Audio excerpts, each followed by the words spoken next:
ಮೇಘ ಕರಗಿ ಧರೆಗಿಳಿದಾಗ ಎಪಿಸೋಡ್ 85. ಈ ಎಪಿಸೋಡ್ ನೋಡೋದಕ್ಕಿಂತ ಮೊದಲು ಹಿಂದಿನ ಎಪಿಸೋಡ್ ನೋಡಿಲ್ಲ ಅಂದರೆ ಡಿಸ್ಕ್ರಿಪ್ಷನಲ್ಲಿ ಲಿಂಕ್ ಹಾಕಿದ್ದೀನಿ. ಆ ಎಪಿಸೋಡ್ ನೋಡ್ಕೊಂಡು ಬಂದು ಈ ಎಪಿಸೋಡ್ನ ನೋಡಿ. ಎಲ್ಲರೂ ಇವರಿಗಾಗಿಯೇ ಕಾಯುತ್ತಿದ್ದರು. ಅತ್ತಿಗೆ ಕರೆದ್ರೇನೆ ಅಣ್ಣ ಬರೋದು ಎಂದ ಅಥರ್ ಅಭಿ ಬರುವುದನ್ನೇ ಕಂಡು. ಅವನ ಮಾತು ಕೇಳಿಸಿಕೊಂಡ ಅಭಿ, ಅವಳು ಕರೀದೇ ಇದ್ರೂ ಬರ್ತೀನಿ ನಾನು. ಹೌದು, ಈ ಗಯ್ಯಾಳಿ ನಿನಗೆ ಅತ್ತಿಗೆ ಆದ್ಲೇನೋ ಆಗಲೇ ಎನ್ನುತ್ತಾ ಅವನ ಪಕ್ಕದಲ್ಲಿ ಬಂದು ಕುಳಿತ. ಹಾಂ, ಅಣ್ಣನ ಹೆಂಡತಿ ಅಂದಮೇಲೆ ಅತ್ತಿಗೆನೆ ತಾನೆ ಎಂದನವ. ಪೂರ್ಣ, ಅಭಿ ಮತ್ತು ಯಶಸ್ವಿನಿಗೆ ಕಾಫಿ ಜೊತೆ ಬಜ್ಜಿ ತಂದು ಕೊಟ್ಟರು. ಬಜ್ಜಿ ತಿಂದ ಯಶಸ್ವಿನಿ, ತುಂಬ ಚೆನ್ನಾಗಿದೆ ಆಂಟಿ ಎಂದಳು. ನಮ್ಮ ಮನೆಯಲ್ಲಿ ಎಲ್ಲನೂ ಚೆನ್ನಾಗೇ ಇರುತ್ತೆ ಕೊಂಕಾಡಿದ ಅಭಿ. ಮತ್ತೆ ಶುರುವಾಯ್ತಾ ನಿಮ್ಮಿಬ್ಬರ ಜಗಳ ಎಂದಳು ಅಶ್ವಿತಾ. ಹಾಗಾದರೆ ಎಲ್ಲರೂ ಎದ್ದು ಕೋಣೆಗೆ ನಡೀರಿ ಎಂದಳು ವೈಭವಿ. ಯಶಸ್ವಿನಿ ಅಭಿಯನ್ನೇ ನೋಡಿದಳು. ಭುವಿ ಎಂದನವ. ತುಂಬ ಜಗಳ ಮಾಡೋರೆ, ಆಮೇಲೆ ಒಂದಾಗೋದು ಎಂದರು ಆಯುಷ್ ಭಾರ್ಗವ್ ಮತ್ತು ಪೂರ್ಣರನ್ನು ನೋಡುತ್ತಾ. ಅವರಿಬ್ಬರು ಹೀಗೆ ಒಂದಾದವರಲ್ಲವೇ? ಓ ಹೌದಾ ಚಿಕ್ಕಪ್ಪ, ಅಂದರೆ ಅಣ್ಣ ಮತ್ತು ಅತ್ತಿಗೆ ಎಂದು ಮುಂದೆ ಹೇಳುತ್ತಿದ್ದವನನ್ನು ಓರೆಗಣ್ಣಿನಿಂದ ನೋಡಿದ ಅಭಿ. ಅವ ಬಾಯಿ ಮುಚ್ಚಿದ. ಸರ್, ನಾವು ಹೋಗಿ ಬರ್ತೀವಿ ಎಂದ ಅನಿರುದ್ಧ್ ಕಾಫಿ ಕುಡಿದು ಮುಗಿಸಿ. ಹೌದು ಭಾರ್ಗವ್ ಅವರೇ, ನಾವು ಹೋಗಿ ಬರ್ತೀವಿ ಎಂದರು ದ್ರಾಕ್ಷಾಯಣಿ. ಹಾಂ, ಹೋಗಿ ಬನ್ನಿ ಎಂದರು ಭಾರ್ಗವ್ ಮೇಲೆದ್ದು ನಿಂತು. ಎಲ್ಲರೂ ಅವರನ್ನು ಖುಷಿಯಿಂದ ಕಳುಹಿಸಿಕೊಟ್ಟರು ಹೊರಬಂದು. ಅವರು ಹೋದ ನಂತರ ಅಂಕಲ್, ಆಂಟಿ, ನಾನು ಹೋಗಿ ಬರ್ತೀನಿ ಎಂದಳು ಯಶಸ್ವಿನಿ ಅಶ್ವಿತಾಳತ್ತ ನೋಡುತ್ತಾ. ಅದರ ಅರ್ಥ ಅಭಿ ತನ್ನನ್ನು ಮನೆಗೆ ಡ್ರಾಪ್ ಮಾಡಲು ಬರಬೇಕೆಂಬುದು. ಓಕೆ ಯಶಸ್ವಿನಿ, ನಾನು ಡ್ರೈವರ್ಗೆ ಡ್ರಾಪ್ ಮಾಡೋದಕ್ಕೆ ಹೇಳ್ತೀನಿ ಎಂದರು ಭಾರ್ಗವ್. ಕುಂಕುಮ ಹಚ್ಕೊಂಡು ಹೋಗುವಂತೆ ಬಾ ಯಶಸ್ವಿನಿ ಕರೆದರು ಪೂರ್ಣ. ಎಲ್ಲರೂ ಒಳ ಹೋಗುತ್ತಿದ್ದಂತೆ ಅಶ್ವಿತಾಳ ಕೈ ಹಿಡಿದವಳು, ಅಭಿ ನನ್ನನ್ನು ಡ್ರಾಪ್ ಮಾಡೋದಕ್ಕೆ ಬರಬೇಕು ಅಂತ ಹೇಳಿದ್ನಲ್ಲ ಅತ್ತಿಗೆ, ಮರ್ತು ಬಿಟ್ರೇನು ಎಂದಳು ಜ್ಞಾಪಿಸಿ.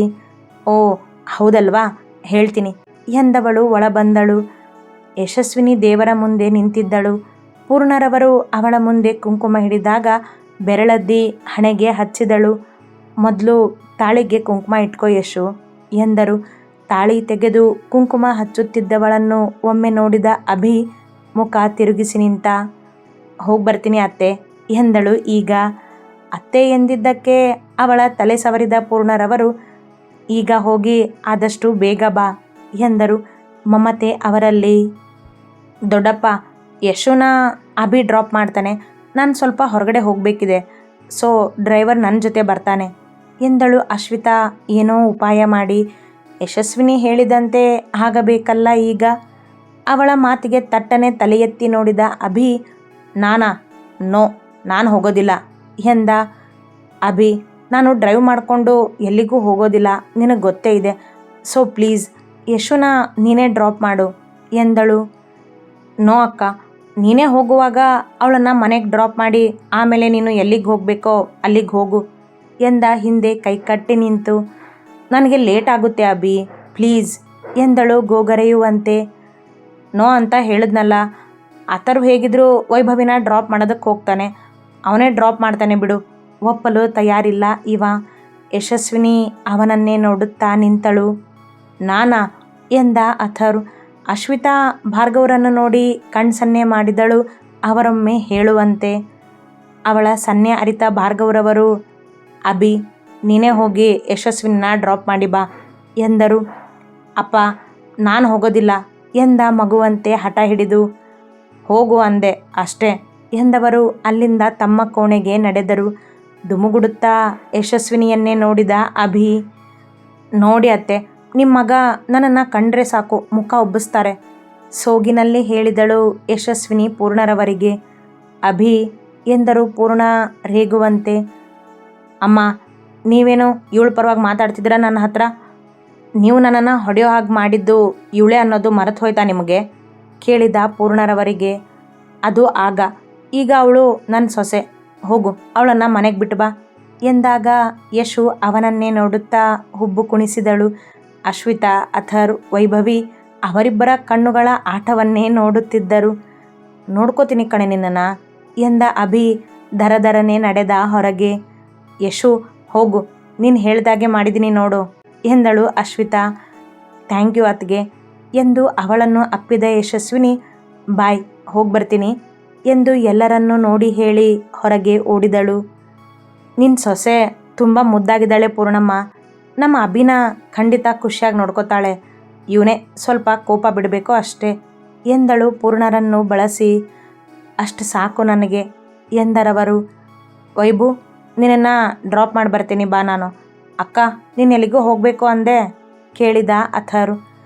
ನಾನು ಎಲ್ಲಿಗೂ ಹೋಗೋದಿಲ್ಲ ಅಥರು. ಅಭಿ ಅವಳನ್ನು ಡ್ರಾಪ್ ಮಾಡೋದಕ್ಕೆ ಹೋಗಲಿ ಅಂತ ಸುಳ್ಳು ಹೇಳಿದೆ ಅಷ್ಟೇ.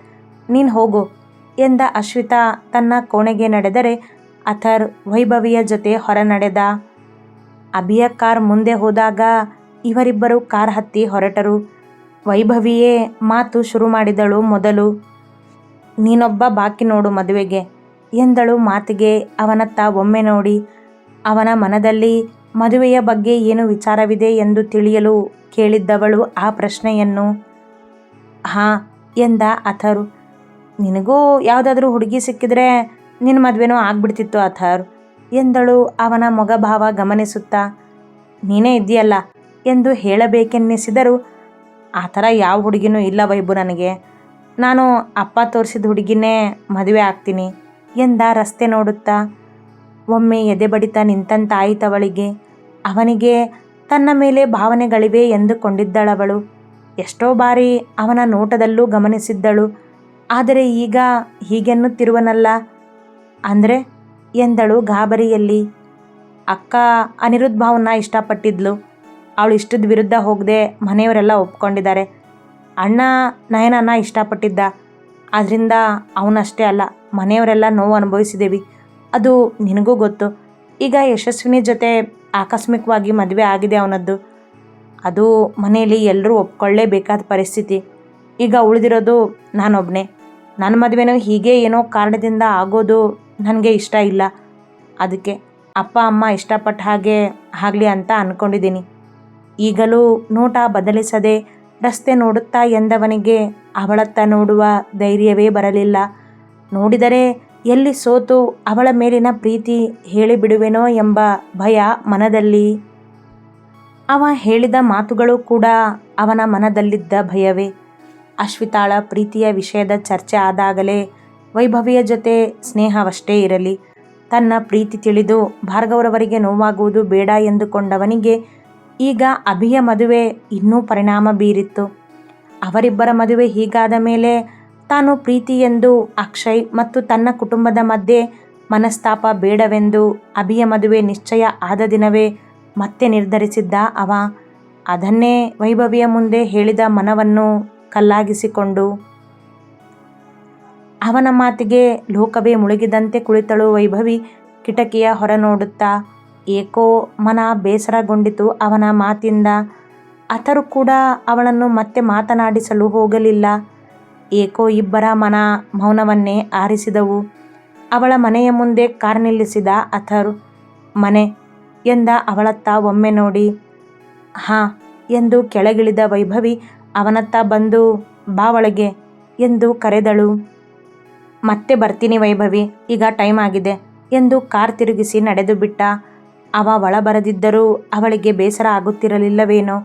ಕೊನೆಯಲ್ಲಿ ವೈಭು ಎನ್ನುವ ಬದಲಾಗಿ ವೈಭವಿ ಎಂದನಲ್ಲ. ಬೇಸರದ ಛಾಯೆ ಆವರಿಸಿಬಿಟ್ಟಿತು. ಮನೆಯ ಒಳ ನಡೆದವಳು ಕೋಣೆಗೆ ಹೋಗಿ ಮಲಗಿಬಿಟ್ಟಳು. ಅವ ಹೇಳಿದ ಮಾತುಗಳ ಬಗ್ಗೆಯೇ ಯೋಚಿಸುತ್ತಾ. ಇವರಿಬ್ಬರ ದಾರಿ ಮೌನದಲ್ಲೇನೋ ಸಾಗಿತ್ತು. ಆದರೆ ಅಲ್ಲೊಂದು ಜೋಡಿ ದಾರಿಯಲ್ಲಿರುವುದಲ್ಲ. ಅಬ್ಬಾ, ಒಬ್ಬರಿಗಿಂತ ಒಬ್ಬರು ಜೋರು. ಇಬ್ಬರೂ ವಟ ವಟ ಎನ್ನುತ್ತಿದ್ದರು ರಸ್ತೆಯ ತುಂಬ.